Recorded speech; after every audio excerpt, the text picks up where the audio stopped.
Selamat berjumpa kembali dalam layanan audio Sahabat Seperjalanan. Hari ini adalah hari Senin 19 Juni 2023. Tema renungan saat teduh kita dengan judul Akibat Cinta Uang. Akibat Cinta Uang. Firman Tuhan terambil dalam Matius 21 ayat 38 sampai dengan 39.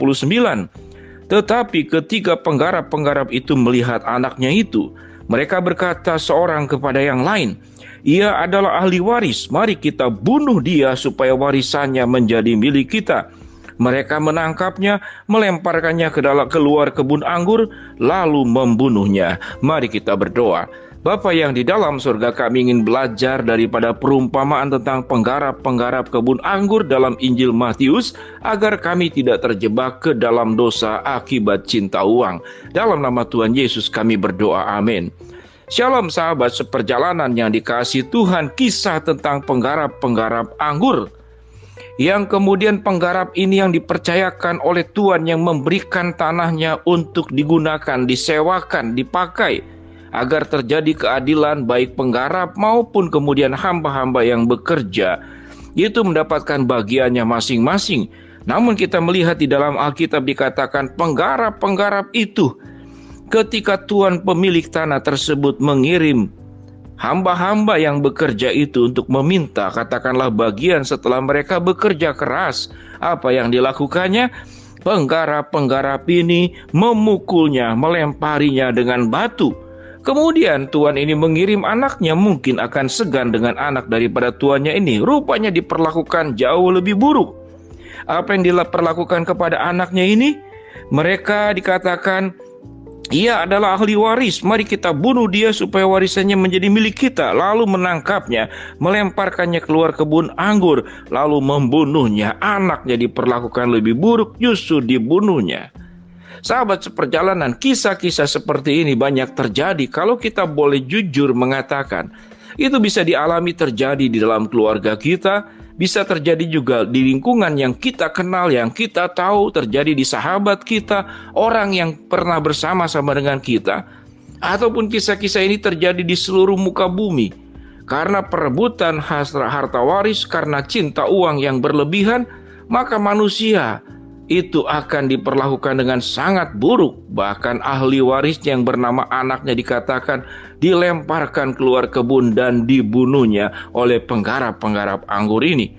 Sahabat seperjalanan, akibat cinta uang, akibat materi menjadi pusat dalam hidup daripada semua orang. Maka kita tidak heran di dalam kehidupan keseharian, dari perkara-perkara yang kecil sampai perkara-perkara yang besar. Kalau kita melihat perkara-perkara kecil, bagaimana kemudian demi kebutuhan materi yang pada prinsipnya itu hak-hak rakyat biasa, orang yang berdesak-desakan untuk mendapatkan sembako, nenek-nenek tua yang berjemur di siang terik matahari sampai pingsan, berdesak-desakan, berebutan demi sesuap nasi, demi bantuan yang diberikan baik oleh individu, oleh perusahaan atau oleh pemerintah. Mereka berdesak-desakan, itu kebutuhan. Dan itu kita maklumi, karena itu adalah kebutuhan hidup mereka untuk mendapatkan 5 liter beras, 2 liter minyak goreng, gula pasir, 1 dus mie instan, karena kebutuhan. Tapi kita melihat ada banyak orang yang sudah dicukupkan, semuanya dia punya, semuanya dia miliki. Minimal dia sudah cukup hidupnya, namun tetap berdesak-desakan, saling sikut, saling injak, bahkan saling membunuh. Demi harta warisan, demi uang, demi hal-hal material. Mereka berbuat hal yang sama. Yang terbaru kita bertemu dengan sebuah kisah, yaitu 2 orang wanita yang merupakan kembar melakukan penipuan dengan cara menjual iPhone, dan puluhan miliar daripada korbannya kemudian tertipu, dan uang itu raib dibawa oleh mereka berdua. Ini adalah kisah-kisah tentang orang yang cinta uang. Kedua orang ini, wanita ini yang kembar, yang menurut Pak RT dikatakan sebetulnya orang sederhana, tiba-tiba bergaya hidup mewah. Pindah dari rumah biasa ke rumah perumahan-perumahan yang mewah. Di sanalah kemudian orang bertanya-tanya, mengapa tiba-tiba kedua wanita yang kembar ini hidup dalam kemewahan? Karena itu, karena orang yang cinta uang juga bisa menghalalkan segala cara. Dia tidak pernah memikirkan kebaikan orang lain. Dia hanya memikirkan bagaimana saya untung, bagaimana saya menjadi kaya, bagaimana saya mendapatkan semuanya sekalipun itu dari rampasan hak-hak orang yang mendapatkannya. Itu dilakukan oleh orang-orang yang cinta uang. Apakah uang itu buruk? Uang itu baik. Uang adalah sebuah sistem yang disepakati oleh manusia di seluruh dunia menjadi alat tukar yang memudahkan. Karena kalau barter dan pertukaran terjadi seperti masa-masa perdagangan di zaman-zaman kuno, itu akan sangat merepotkan. Untuk kita mendapatkan jagung, kita punya kebun pisang, tukar jagung dengan pisang, tukar pisang dengan jagung. Kalau kebetulan mereka berduanya punya kebutuhan yang sama. Namun hal ini kemudian dirubah dalam bentuk uang yang disepakati dan dikelola dan dijaga, diatur sedemikian rupa oleh negara dan dunia. Sahabat seperjalanan, apa akibat daripada cinta uang?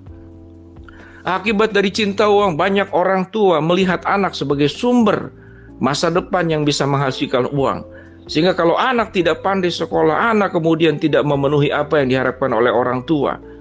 Pada masa-masa kemudian berangkat dewasa, maka diingatkan kalau punya calon pasangan hidup harus kaya.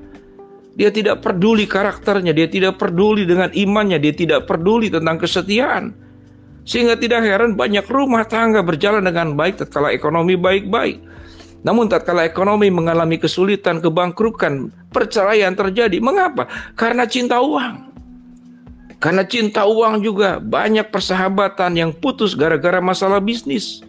Mereka berdua adalah sahabat karib dari kecil, tapi karena bisnis, persahabatan yang puluhan tahun yang sudah dijalin sedemikian rupa rusak gara-gara masalah cinta uang. Uang menjadi lebih penting daripada persahabatan yang sudah terjalin puluhan tahun.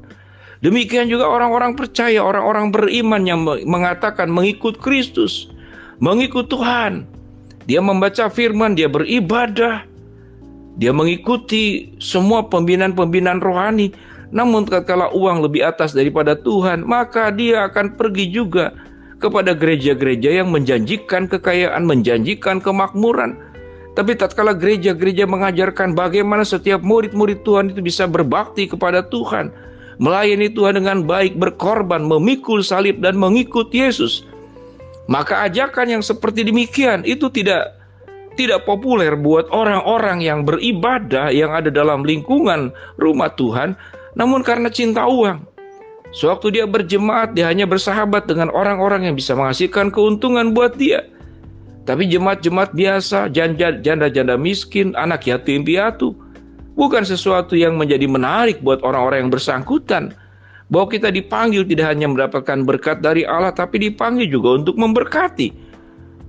Sewaktu Tuhan meminta kita untuk memberkati, ini tidak populer, tidak menyenangkan buat orang tersebut. Tapi bagi orang-orang yang cinta uang, senang dengan firman-firman Tuhan, bahwa Tuhan menjanjikan kekayaan, kemakmuran, maka itulah kita katakan ya dan amin. Mari sahabat seperjalanan, jangan terjebak kepada cinta uang. Karena orang yang cinta uang bisa melempari orang dengan batu, bisa membuang orang, bahkan bisa membunuh orang.